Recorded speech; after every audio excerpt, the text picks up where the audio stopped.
नमस्ते फ्रेंड्स, कैसे हो आप सब। आशा करता हूँ आप बहुत अच्छे होंगे। आप अपने से बड़ों को सम्मान, बच्चों को प्यार दे रहे होंगे और आपके विचार अवश्य ही राष्ट्र को समर्पित होंगे। As you know, profit and loss के PYQ चल रहे हैं और आज हमारे मोस्ट इम्पोर्टेंट क्वेश्चंस भी ऑन योर डिस्प्ले। आप रीड कर सकते हैं कि क्वेश्चंस क्या दिया गया है।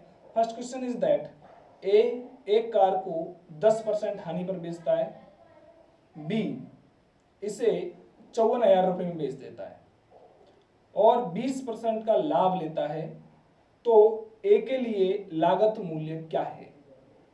Question is very simple. Simple उनके लिए है जो क्वेश्चन को समझ पाएंगे और टफ उनके लिए जो क्वेश्चन की लैंग्वेज नहीं समझ पाएंगे। सबसे पहले हमें क्या मानना है, इसकी कॉस्ट प्राइस माननी है। क्या माननी है? कॉस्ट प्राइस माननी है। उसके बाद इसकी क्या सेलिंग प्राइस, और सेलिंग प्राइस होंगी इसकी दो होंगी। कौन कौन सी? लेट सपोज दैट ए हमारे पास है, ए है ना। कौन है हमारे पास? ए है।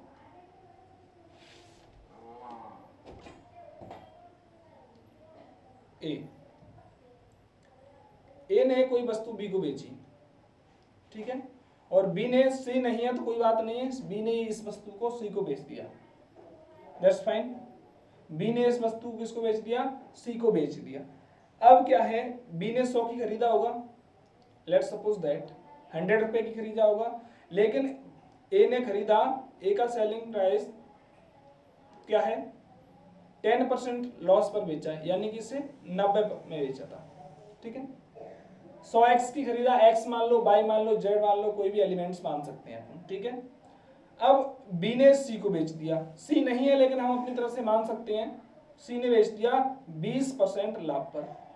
तो 90 का 20% कितना होता है? 18 होता है। 20% लाभ यानी 18 यानी 108 में। और हमारे पास इसका सेलिंग प्राइस दे रखा है, बी का सेलिंग प्राइस क्या है? सेलिंग प्राइस देखा है हमारे पास 54,000, ठीक है। 5,40,000 इसका सेलिंग प्राइस दे रखा है, जो कि क्या है? 20% लाभ लेने के पश्चात है। इट मींस हमारा जो है वो इसकी वैल्यू है, कितने की वैल्यू है? 108 की वैल्यू है। 108 हम एक्स मान सकते हैं या रुपए मान सकते हैं। कितनी है? 5,40, ठीक है, कोई शक?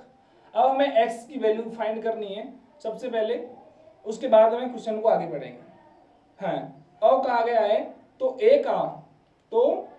ए के लिए लागत का 10% फाइंड करना है हमें। ए के लिए लागत का 10% फाइंड करना है, तो इसको हम 100x मान लेते हैं, y मान लेते हैं, z मान लेते हैं, कुछ भी मान लेते हैं, ठीक है। जो 108x है वो किसके बराबर है? 5,40,000 के बराबर है। अब हमें यहां से सॉल्व करेंगे तो देखो, x की वैल्यू फाइंड करेंगे तो हमारे पास क्या आएगा? 5,40,000 डिवाइडेड बाई 108, यानी कि x का मान यदि हम डिवाइड करेंगे तो कितना आएगा हमारे पास? 5,000। लेकिन हमें कितने परसेंट का फाइंड करना है? ये तो 1% की वैल्यू आई है, कितनी? 5,000। हमें फाइंड करनी है 10% की, तो हम इससे क्या कर देंगे? 10% फाइंड कर देंगे। तो ए का 10%, ए की लागत का 10% कितना रहेगा? 10 multiplied by 5,000 is equal to 50,000। हमारे पास क्या रहेगा? आंसर रहेगा। कैसे रहेगा, क्यों रहेगा, ये आप समझ चुके होंगे। नहीं समझे तो कोई बात नहीं है, मैं आपको दोबारा समझेता हूं। यानी हमारा ऑप्शन है बी। सपोज करो मैंने कोई वस्तु 100 रुपए की खरीदी और उसे 10% हानि पर बेच दिया, यानी कि उसे 90 रुपए में बेच दिया। और मैंने आपको वो वस्तु बेची है। किसको बेची है? आपको वस्तु बेची है। आप बी हैं, मैं ए हूं, और आपने उस वस्तु को मुझे नहीं बताया कि कितने हैं, लेकिन 90 रुपए में खरीदी है, ठीक है। किसी अमुक व्यक्ति को बेच दी 54,000 की। कितने की? 54,000 की। और 54,000 की बेची तब तुम 20% लाभ हुआ, यानी जो सेलिंग प्राइस है वो क्या है तुम्हारा? फिर 5,40,000 है। अब आपने खरीदी कितने की? 90 की। तो आपका 20% का लाभ हुआ कि नहीं हुआ? अब 20% लाभ हुआ तो उसमें क्या होगा? जो अपनी कॉस्ट प्राइस है उस पर इंक्रीज हुआ होगा कि नहीं हुआ होगा? तो आपकी सेलिंग प्राइस हमारे पास 90 थी और इसमें 20% क्या हुआ था, इंक्रीज हुआ है, तभी तो 108 हुआ है। 20% इंक्रीज हुआ है तभी तो 108% हुआ है, नहीं तो नहीं होता, नहीं तो नहीं होता। समझे कि नहीं? नहीं तो नहीं होता। अगर नहीं होता तो आप कैसे कर पाते इसको बताओ? नहीं होता तो आप कैसे कर पाते बताओ? कर पाते? नहीं कर पाते। तो ये है आपका सोचने का तरीका। क्वेश्चन को आप किसी भी तरीके से कर सकते हो। मैंने इसको 100 बेस माना, आप इसको अदर बेस पे मान के कर सकते हो, x मान के कर सकते हो। x में खरीदी, x माइनस 10%, तो वो x में और x तुम्हें पता है कि हमेशा कंफ्यूजन पैदा करती है, वो किसी की x हो, चाहे वो आपकी x हो, मेरी तो x है ही नहीं, खैर तो बनेगी कहां से।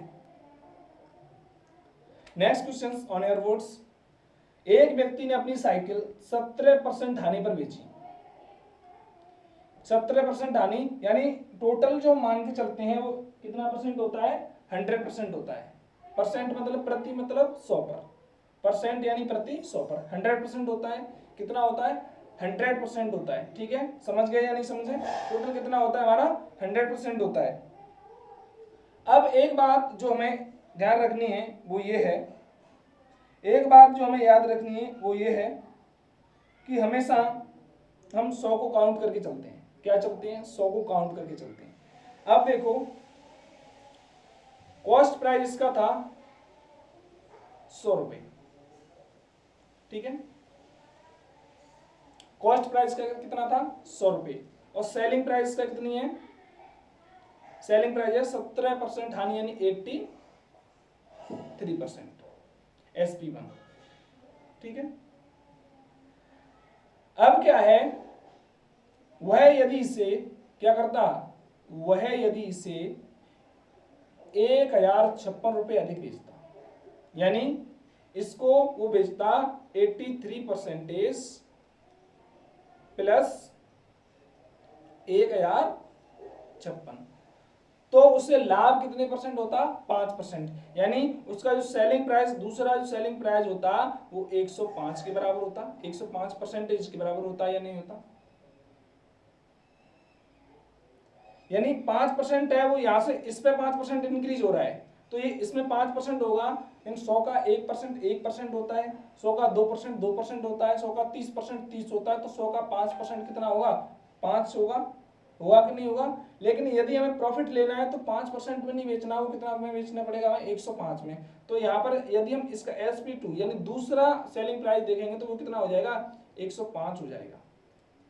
कब होगा, जब वह पहले प्राइस में 1056 रुपए ऐड कर देता है। इट मीन्स हमारे जो वैल्यू आने वाली है वो क्या रहेगी, 83% प्लस 1056, ये कितने के बराबर हो जाता है, 105 के बराबर हो जाता है। 105 मतलब, क्योंकि 5% का लाभ होगा, 5% का लाभ कब होगा, 5% का लाभ जब होगा जब वस्तु 105 में बेची जाएगी, तभी तो। यदि 5% की हानि होगी तो कितने में बेची जाएगी, 95 में बेची जाएगी। अब हम इसे सॉल्व करते हैं, तो इधर देखो परसेंट वाली संख्या एक तरफ ले लो, तो 105% माइनस 83% इज इक्वल टू कितना हुआ, 1056। अब ये हुआ हमारे पास 22% बराबर 1056, ठीक है। अब इसको आगे हम सॉल्व करेंगे। अब देखो परसेंटेज बराबर निकालेंगे, 1% की वैल्यू निकालेंगे, हमारे पास कितनी आएगी, 1% की वैल्यू आएगी हमारे पास कितनी, 1056/22, यानी कि इसे हम x भी मान सकते हैं, इससे क्या हो, हमें x मान सकते हैं, क्या मान सकते हैं, x मान सकते हैं। साइकिल का लागत मूल्य याद करना है, तो माना साइकिल का लागत मूल्य x है, हम यहां लिख देते हैं, चलो माना CP ऑफ साइकिल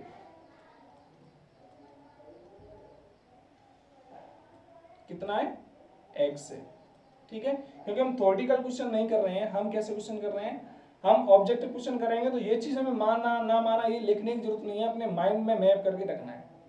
हम लिखेंगे तो हमारे पास क्या रहेगा, टाइम कम से कम बचेगा, और टाइम कम से कम बचेगा अर्थात हम क्वेश्चन को प्रॉपर्ली सॉल्व नहीं कर पाएंगे, ठीक है। अब ये हुआ x मान के चल रहे हैं हम, x% बराबर कितने के बराबर हो रहा है 48 के बराबर। ठीक है, अब हमें x% नहीं निकालना, टोटल कॉस्ट निकालनी है प्रतिशत में। ये तो अब हमें किसमें करनी है, तो x% को x/100 होता है कि नहीं होता, इधर 48 और x की वैल्यू हम फाइंड करेंगे तो 4800 आएगा या नहीं आएगा, बताओ कोई शक है या नहीं है।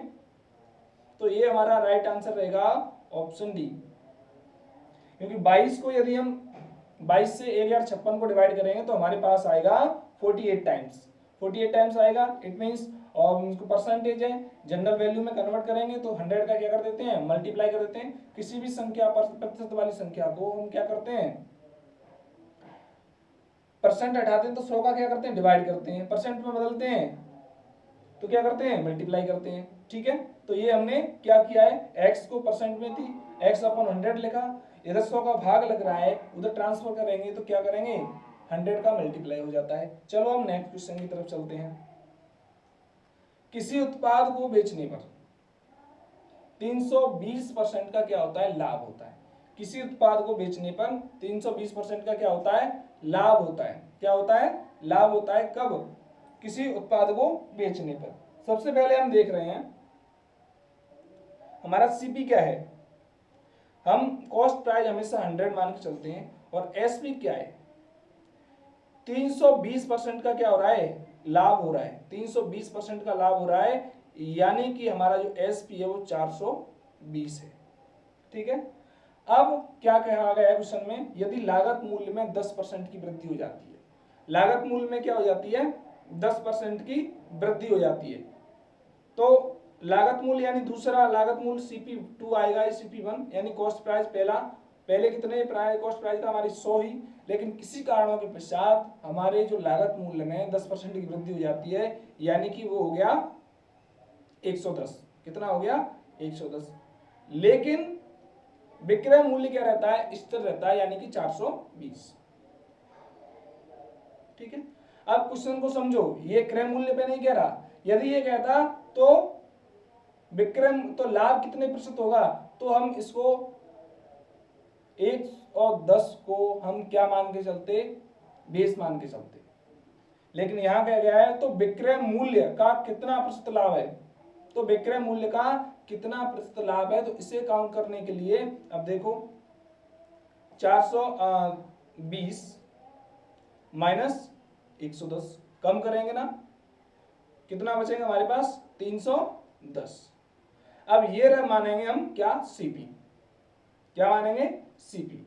अच्छा, हमें क्या निकालना है, कितने प्रतिशत लाभ है, तो लाभ क्या होता है, और जो 420 है इसको हम क्या मान के चलेंगे, कॉस्ट प्राइस मान के चलेंगे। और ये एसएससी सीजीएल 2024 में पूछा गया क्वेश्चन है। काउंट करेंगे प्रॉफिट परसेंटेज के लिए, क्योंकि विक्रय मूल्य को मान के कह रहा है वो, यदि क्रय मूल्य को मान के कहता तो अलग बात थी, हम यहाँ उल्टी चीजें मान लेंगे। ठीक है, तो देखो 310 अपॉन 420 इंटू 100 काटो, और काटने के पश्चात हम इसको आगे सॉल्व करेंगे। देखो 1 0 से 1 0 गई, अब 2 से काट दो इसको, कितने टाइम गया, 25 बार, और ये कितने गया, 21, यानी 31 अपॉन 21 31 अपॉन 21 31 अपॉन 21 इंटू 50, यदि हम इसको आगे सॉल्व करेंगे तो हमारे पास जो वैल्यू आएगी 73.8%, और ये हमारा राइट आंसर रहेगा ऑप्शन बी। कोई शक, कोई शक, देखो ये कैलकुलेशन आप कर सकते हो, इसीलिए मैं इनको कैलकुलेशन करके नहीं दिखाता, आप कर सकते हो। 21 में 31 का भाग दे सकते हो, 31 मल्टीप्लाई 50 करेंगे तो 5 एकम 5 और 5 3 15, ये 1550 अपॉन 21 का डिवाइड कर दो, और वो जो हमारी वैल्यू आएगी 73.8% हमारा क्या रहेगा, राइट आंसर रहेगा। चलो हम नेक्स्ट क्वेश्चन की तरफ चलते हैं। देखो क्वेश्चन, एक 600 रुपए क्रय मूल्य वाली वस्तु को 20% हानि पर बेचा जाता है। देखो कॉस्ट प्राइस हमारे पास कितना है, 600 रुपीज। ठीक है, सेलिंग प्राइस हमें क्या करना है, 20% लेस करना है इसका, 20% लेस करेंगे तो कितना रहेगा 480। कितना रहेगा 480। कैसे रहेगा, क्योंकि 600 का यदि हम 10% निकालेंगे तो हमारे पास कितना रहेगा 60। किसी भी संख्या का 10% निकालना मैंने आपको बताया था कि कैसे निकालना है। किसी भी संख्या का 10% निकालना है, इट मींस हमें उसका क्या निकालना है, पिछले वाले एक अंक को छोड़कर दशमलव लगा देना है। पिछले वाले जब 600 का हमें 10% निकालना है तो पिछले वाले एक अंक को छोड़कर दशमलव लगा देना है, यानी कि 60.0। और जीरो को दशमलव के बाद यदि सभी लगातार जीरो हैं तो उनका कोई महत्व तो रहता नहीं है। ठीक है, तो 10% निकल गया तो हम 20% उसका तो कितना कर देंगे, दोगुना कर देंगे, तो 420 हो गया। यदि कीमत को 12% और कम कर दिया जाता है, कीमत कौन सी हमारी कीमत होती है हमारी सेलिंग प्राइस, इसको 12% और क्या कर दिया जाता है, कम कर दिया जाता है, यानी कि इसका 12% क्या कर दिया जा रहा है, 12.5% क्या कर रहे हैं हम, कम कर रहे हैं। तो 480 का 12.5% निकालेंगे तो निकालने का तरीका हमारे पास सेम रहता है, 12.5/100। ठीक है, यानी कि आगे हम इसको सॉल्व करेंगे तो ये आएगा हमारे पास 60। देखो कैसे आएगा 60, मैं बताऊं।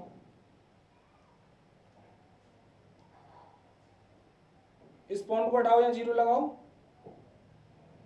25 से काट दो, 25 पंजे 125, एक जीरो से एक जीरो ये कट गई। ठीक है, 25 पंजे 125 और 25 चौके 100, 4 से 12 चौके 48 और 12 इंटू 5 करें तो कितना आएगा हमारे पास 60 आएगा। ये ऐसे 60 आया है। अब 60 रुपए सेलिंग प्राइस में हम कम कर रहा है। पहले सेलिंग प्राइस कितनी थी हमारी, 480 थी। अब कह रहा है 12.5 का अर्थ हुआ कि वो 60 रुपए और सेलिंग प्राइस में क्या कर रहा है, कम कर रहा है। इट मींस उसकी वैल्यू रहेगी 480 माइनस 60, यानी कि 420 रुपए। कितनी रहेगी, 420 रुपए। इट मींस हमारी जो वस्तु का विक्रय मूल्य होगा वो कितना रहेगा, 420 रुपए रहेगा, यानी कि option C is our right answer. Any problem, कोई प्रॉब्लम नहीं है तो चैनल को सब्सक्राइब कर लो, करने में किया जाता है, कर लो ना। चलो हाँ जी, next question on your display. इसे करने के हमारे पास दो तरीके हैं। कौन से दो तरीके हैं मैं आपको बताऊंगा। एक वस्तु पर 5%, 10% और 20% की क्रमिक छूटें दी जाती हैं।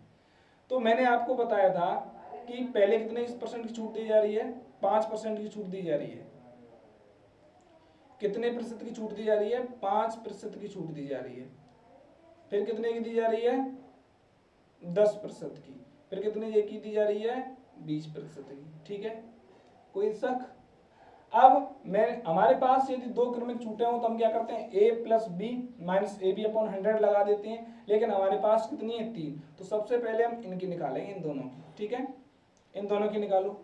कैसे निकालेंगे, इन दोनों की निकालने के लिए a प्लस बी वाला फॉर्मूला लगाएंगे, लेकिन हमें यहाँ फॉर्मूला नहीं लगाना है। हम लिखेंगे 15 और 15 माइनस कितने करेंगे, 5/100, यानी 5/10 1/2, 14.5 रहेगा। देखो कैसे निकालेंगे, क्योंकि हमारे दिमाग में फॉर्मूला होना चाहिए a प्लस बी मतलब 5 और 10 कितने हो गए, 15 हो गए, minus a b upon 100, a b मतलब 5 और 10 का हम क्या करेंगे, मल्टीप्लाई, 50 हो गए, 100 यानी कि कितना हो गया हमारे पास, 100 यानी कि 100। 50/100 ये कितने के बराबर होता है, 1/2 के बराबर। अब हमें 15 में से 1/2 काउंट कम करना है तो हमारे पास कितना रहेगा, 14.5 रहेगा या नहीं रहेगा। सिंपल सी चीजें रहेगा। लेकिन चलो आपके जानकारी के लिए मैं इसको कर देता हूं, 5 plus 10 minus 5 into 10/100। Maximum calculation यदि आप मेंटली करोगे ना तो आपका मैथ इंक्रीज रहेगा, और यदि आप वर्बली करोगे यानी पेन और कॉपी से कर, पेन और पेपर लेके बैठोगे तो आपका मैथ इतना स्ट्रॉन्ग, कैलकुलेशन स्ट्रॉन्ग नहीं हो पाएगी। मैथ स्ट्रॉन्ग हो जाएगा मानता हूं, लेकिन आपकी जो कैलकुलेशन फास्ट नहीं होगी, सोचने की तरीका आपका फास्ट नहीं होगा, मस्तिष्क का विकास नहीं होगा। ठीक है, तो ये हो गए 15 माइनस 1/2, यानी कि हमारे पास बचेंगे 14.5। अब वो कह रहा है, क्या कह रहा है, 14.5, इस पे 20% की छूट और दे रहा है। तो 14.5 प्लस 20 माइनस 20 इंटू 14.5/100, जीरो से जीरो गई, 14 दूनी कितने हो गई 28, 1 29, और ये होंगे हमारे पास 34.5 रहेंगे कि नहीं रहेंगे, कितना रहेगा, क्योंकि 20 और 10 30, 30 4 34.5, ठीक है। इधर हमारा कितना रह रहा है, 14 दूनी 28, देखो आगे इसको सॉल्व करें तो कितना रहेगा 28 29/10 यानी 2.9। अब हम 34.5 में से 2.9 को हम क्या कर देंगे, लेस कर देंगे, तो हमारे पास बचेगा कितना, यहां हम लेस कर सकते हैं, देखो लेस करने का तरीका सबके सेम ही रहते हैं, 34.5, ठीक है।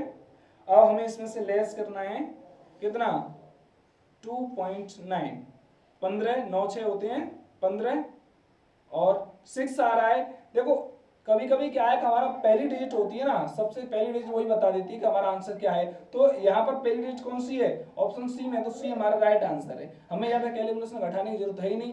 और ये बच्चे हमारे 33 में से 2 गए तो 31.6% हमारा क्या रहेगा, राइट आंसर रहेगा। और आशा करता हूं आप लोगों को इस क्वेश्चन को समझने में कोई प्रॉब्लम नहीं आई होगी। दूसरा तरीका है, आप ऐसे कर सकते हो, 5 का 10% का 20%, 5 का 10% का 20%, 5 इंटू 10 इंटू 20/100, इसको आगे आप कैलकुलेशन करोगे तो 31.6 के बराबर ही आएगा, ठीक है। चलो आगे चलते हैं नेक्स्ट क्वेश्चन की तरफ। प्रत्येक क्वेश्चन को करने से पहले हमें उसकी लैंग्वेज को समझना आवश्यक है, जब तक हम उसकी लैंग्वेज को अंडरस्टैंड नहीं करेंगे तब तक हम कुछ नहीं कर सकते हैं। तो सबसे पहली वाली बात ये रहेगी, कि जब तक हम क्वेश्चन को की लैंग्वेज हम नहीं समझेंगे तब तक हम कुछ नहीं कर सकते, और लैंग्वेज समझना अति इंपॉर्टेंट है, अति आवश्यक है। अब चलते हैं नेक्स्ट क्वेश्चन की तरफ। हमारा जो क्वेश्चन दिया गया है, श्याम ने एक कार 3 लाख रुपए की खरीदी और अपने पुत्र के लिए क्या खरीदी, बाइक खरीदी 1 लाख रुपए की। कार को खरीदने पर उसे 10% का लाभ हुआ और मोटरसाइकिल को बेचने पर 20% की हानि हुई। तो हमें बताना है कि श्याम को इस संपूर्ण सौदे में लाभ हुआ है या हानि हुई है, ये चीज हमें क्या करनी है, बतानी है। तो देखो कैसे बताएंगे, सबसे पहले हम कॉस्ट प्राइस निकालेंगे, तो कॉस्ट प्राइस कितना रहेगा, 3 लाख कार की वैल्यू हो गई, और 1 लाख हमारी वैल्यू हो गई मोटरसाइकिल की, ठीक है। यानी कॉस्ट प्राइस टोटल हमारे पास निकल के आ रहा है, वो आ रहा है 4 लाख रुपए। कोई शक, कॉस्ट प्राइस हमारे पास कितना आ रहा है, 4 लाख रुपए आ रहा है। अच्छा अब हमें देखना है सेलिंग प्राइस, ठीक है। अब देखो सेलिंग प्राइस से अच्छा है कि हम उसका प्रॉफिट और लॉस फाइंड कर लें, कितने का लॉस हो रहा है कितने का प्रॉफिट हो रहा है। अब देखो सबसे पहले कार पे हो रहा है कितने का, कार पे हो रहा है 10% का लाभ, यानी कि 30,000 रुपए कार पर बच रहे हैं। क्या हो रहा है, 30,000 रुपए कार पर बच रहे हैं, और 10,000 रुपए उसको किस पर बच रहे हैं, और 20,000 रुपए की हानि हो रही है उसको किस पर, मोटरसाइकिल पर, ठीक है। सेलिंग प्राइस में देख रहा है तो 30,000 रुपए बढ़ रहे हैं किस पर, कार पर, और 20,000 रुपए हमारे मोटरसाइकिल पर कम हो रहे हैं। यानी ओवरऑल देखा जाए तो उसे 10,000 रुपए की क्या हो रही है, लाभ हो रहा है।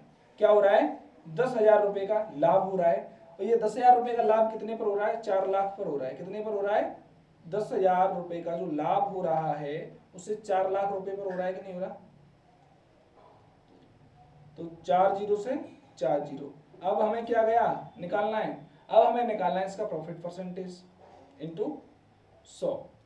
तो 1 जीरो से 1 जीरो गई, यानी कि 10/4, इसको हम कन्वर्ट करेंगे तो लाभ हो रहा है तो 2.5% हमारे पास आंसर आएगा।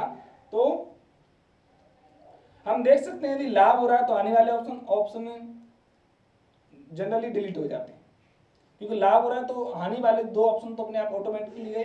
अब हमें काउंट करना है कि कितने परसेंट हो रहा है। तो सबसे पहले हम देख लेते हैं लाभ या हानि हो रही है उसे संपूर्ण सौदे में।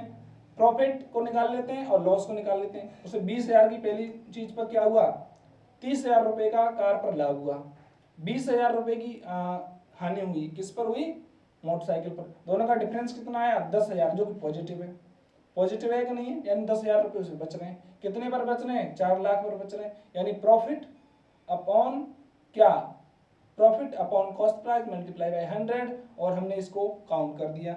नेक्स्ट क्वेश्चन, अब देखो, एक दुकानदार अंकित मूल्य पर 15% की छूट देता है। एक दुकानदार अंकित मूल्य पर कितने की छूट देता है, 15% की छूट देता है। माना कि इसकी मार्क प्राइस हमारे पास कितनी है, 100 रुपीज है। अब 15% की इसमें क्या कर रहा है, लेस कर रहा है, 15% लेस कर रहा है। इट मीन्स ये 85% की क्या कर रहा है, इसको बेच रहा है। ठीक है, अब उससे कहा गया है, हमसे कहा गया है कि यदि वह 19% का लाभ लेना चाहे, यहां से यहां तक आने में कितने परसेंट का लाभ लेना चाहे, 19% का लाभ लेना चाहे, तो जो उसका मूल्य है उसे कितनी वृद्धि करनी पड़ेगी, कितने प्रतिशत वृद्धि करनी पड़ेगी, ये हमें क्या करना है, इसको बताना है। कैसे बताएंगे, देखो तो यानी कितना हो गया, 119। हम देख रहे हैं यहां से यहां तक जाने में कितने की वृद्धि हो रही है, 34 की वृद्धि हो रही है कि नहीं हो रही, 34 की वृद्धि हो रही है। कितने पर हो रही है, यानी कि अब हमारा जो कॉस्ट प्राइस मान के चलेंगे ना, हम इसे मान के चलेंगे 85 ना कि 100। तो 100 तो मार्क प्राइस है। यदि हम मार्क प्राइस पर किसी वस्तु को बेचते हैं तो वो हमारा मार्क प्राइस और कॉस्ट प्राइस यानी लागत मूल्य और अंकित मूल्य कैसे हो जाते हैं, समान हो जाते हैं। लेकिन हम यहाँ देख रहे हैं, क्या देख रहे हैं, उसने जो लागत मूल्य को क्या कर दिया है, मार्क प्राइस से 15% कम कर दिया, यानी 85। तो 85 अब वो बेचना चाहता है 19% लाभ के अनुसार, तो वो सोच रहा है कि उसे कितने परसेंट वृद्धि करनी चाहिए उसमें, 85 में। तो देखो कितने परसेंट वृद्धि करनी चाहिए 85 में, तब उसे 19% का लाभ होगा। तो 85 से लेकर 119 पे आने पर कितने का लाभ हो रहा है उसे, 34%। 34% जो है वो कितने पर है, 34% वो है 85% पे है। और इसको हम क्या करेंगे, चेंज करेंगे परसेंटेज में, यहाँ परसेंट हटा देंगे। ठीक है, तो ये कितना हुआ, 17 दूनी 34 और 17 पंजे 85 मल्टीप्लाई बाई 100। 5 से कितने बार गया, 20 बार। 20 का 2 से मल्टीप्लाई करेंगे तो हमारे पास जो वैल्यू आने वाली है वो कितनी आने वाली है, 40% आने वाली है। और 40 हमारा ऑप्शन है सी। तो इट मीन्स हमारा option C is right answer. कोई दिक्कत, ये तो जनरल सा क्वेश्चन है, इस क्वेश्चन को समझने में, और ये एलडीसी 2018 में पूछा गया क्वेश्चन है। ठीक है, next question on your screen, on your board. देखो, यदि 23 वस्तुओं का क्रय मूल्य 3 वस्तुओं के विक्रय मूल्य के बराबर है तो लाभ प्रतिशत क्या होगा। देखो, यदि कभी इस प्रकार का दे दिया जाए कि इतनी वस्तुओं का क्रय मूल्य इतनी वस्तुओं के बराबर है, अर्थात क्रय मूल्य इतनी वस्तुओं का, तो 20 को हम क्या मान के चलेंगे, क्रय मूल्य मान के चलेंगे। यानी कि कॉस्ट प्राइस हमारे पास कितना है, 20 है। कॉस्ट प्राइस हमारे पास हम कितना मान के चलेंगे, कॉस्ट प्राइस हमारे पास 20x है, x मान लो। ठीक है, सेलिंग प्राइस हमारे पास कितना है, 23x है। यहां से यहां तक जाने में, यहां से यहां तक जाने में 3x की वृद्धि हो रही है कि नहीं हो रही, कितने पे हो रही है, 20 पर हो रही है। तो 3x अपॉन 20x, ठीक है, यानी कि 1/। अब हमें क्या करना है, इसको किस में कन्वर्ट करना है, परसेंट में कन्वर्ट करना है। तो 100 का क्या कर देते हैं, मल्टीप्लाई करते हैं, x से x गई, 20 से कितने बार गया, ये 5 बार। 5 का हम 3 से मल्टीप्लाई करेंगे तो हमारे पास जो वैल्यू आएगी वो कितनी आएगी, 15%, और ये रहेगा हमारा आंसर। ठीक है, यानी option A is our right answer. Any problem, I think you have no problem. अब है हमारा लास्ट क्वेश्चन, और ये भी RRB RSMSSB यानी राजस्थान भर्ती परीक्षा एलडीसी 2018 में पूछा गया क्वेश्चन है।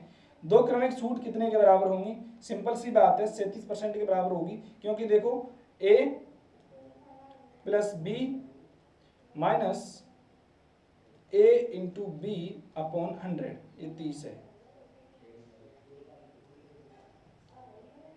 A इंटू B अपॉन 100, यानी कि ये होगा 40 और ये बचा 3, और 40 में से 3 गए तो हमारे पास बचा 37, और option C is our right answer. तो दोस्तों, आज हमने 8 से 9 क्वेश्चन किए हैं और 9 क्वेश्चन किसी ना किसी एग्जाम में पूछे गए हैं या नहीं पूछे गए, तो उनका बेस ऐसा है जो आपको समझने पर मजबूर कर देता है। ठीक है, तो आज की वीडियो में इतना ही। अभी ये नोटिफिकेशन फाइल है, जैसी क्लास खत्म होगी आपको हमारे व्हाट्सएप चैनल पर मिल जाएगी और उसकी लिंक हमने नीचे डिस्क्रिप्शन में दे रखी है। आप वहां जाएं, ज्वाइन करें और लेटेस्ट अपडेट एग्जाम से संबंधित वहां से लेते रहें। तो आज के लिए इतना ही, कल मिलेंगे एक नई PYQ के साथ। तब तक के लिए जय हिंद, वंदे मातरम।